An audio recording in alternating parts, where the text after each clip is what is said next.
છેલ્લા કેટલાક સમયથી ભીલ પ્રદેશની માંગ અનેક રાજકીય પાર્ટીઓના નેતાઓ દ્વારા કરવામાં આવી રહી છે। ત્યારે હવે તાજેતરના જ બીટીપી છોડીને ભાજપમાં જોડાયેલા મહેશ વસાવાએ જ ભીલ પ્રદેશની પત્ર લખીને માંગ કરતા રાજકારણ ગરમાયું છે।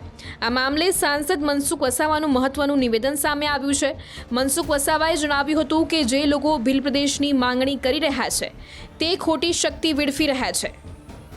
ભીલ પ્રદેશની માંગ કરનારાઓ ભૂતકાળમાં ઘણા બધા લોકો હતા। એમાં ગઈકાલે જ ઝઘડિયા તાલુકાના રૂમાલપરા ગામે મારે એક લગ્ન પ્રસંગમાં જવાનું થયું। ત્યાં સોમજીભાઈ ડામોર મળ્યા।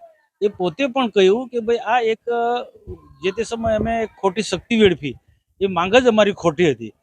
આદિવાસી સમાજને વિકાસના માર્ગે લઈ જવા માટે એવી યોજનાઓ અમલમાં લાવવી જોઈએ જે નરેન્દ્રભાઈ મોદી કરી રહ્યા છે।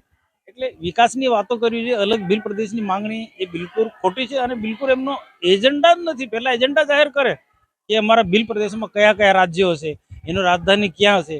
રાજસ્થાનવાળા કહે કે માનગઢ અમારી રાજધાની, ભરૂચ નર્મદાવાળા કે મહારાષ્ટ્રવાળા એમ કહે કે અમારી કેવડિયા રાજધાની। એટલે આ એક લોકોને ગુમરાહ કરવા માટેનો આખો આ એક કાર્યક્રમ છે।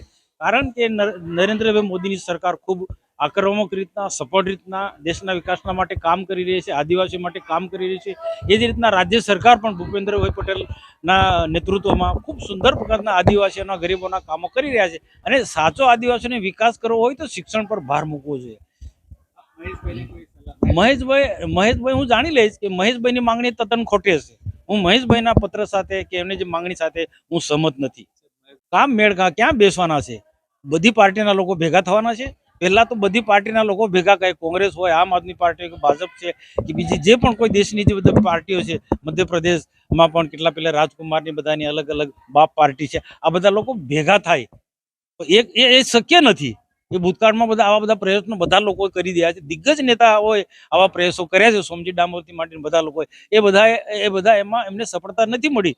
એટલે હું વ્યક્તિગત રીતના માનું છું અને ભારતીય જનતા પાર્ટી એ સરદાર વલ્લભભાઈ પટેલ ના જીવનમાંથી પ્રેરણા લેવાની વાત કરે છે, અખંડ ભારતની વાત કરવામાં આવે છે। ભાગલાવાદી પરિબળોથી સાવધાન રહેવું જોઈએ। ઉલ્લેખનીય છે કે બીટીપીમાંથી ભાજપમાં આવેલ મહેશ વસાવાએ જણાવ્યું હતું કે અમે અલગ ભિલિસ્તાન લઈને જ જંપીશું। એક વિડીયો સંદેશ પણ મહેશ વસાવાએ જાહેર કર્યો છે। मैं ये विनती करता हूँ, मैं महेश भाई छोटू भाई वसावा, एक्स एमएलए डेडियापाड़ा, मैं 2009 के अंदर हमने भिलिस्तान विकास मोर्चा की स्थापना की माननीय छोटू भाई की विचारधारा से, और हमने अलग भिलिस्तान मांगने की प्रस्ताव रखा था। हम 18 लोग इकट्ठे हुए और हमने देखा कि देश की आज़ादी के बाद भी अभी तक आदिवासियों की हालत सुधरी नहीं है। इतनी साल होने के बाद ना शिक्षा, ना पानी, ना कोई व्यवस्था, और जड़ जमीन जंगल हम बचाने के लिए हमने ये अभियान चलाया था। इसलिए कि देश के अंदर आप देखो, वाजपेयी जी थे, इनने भी 3 राज्य अलग किए, आंध्र से तेलंगाना और बिहार से झारखंड और मध्य प्रदेश से छत्तीसगढ़। तो ये प्रावधान के अंदर लिखा गया है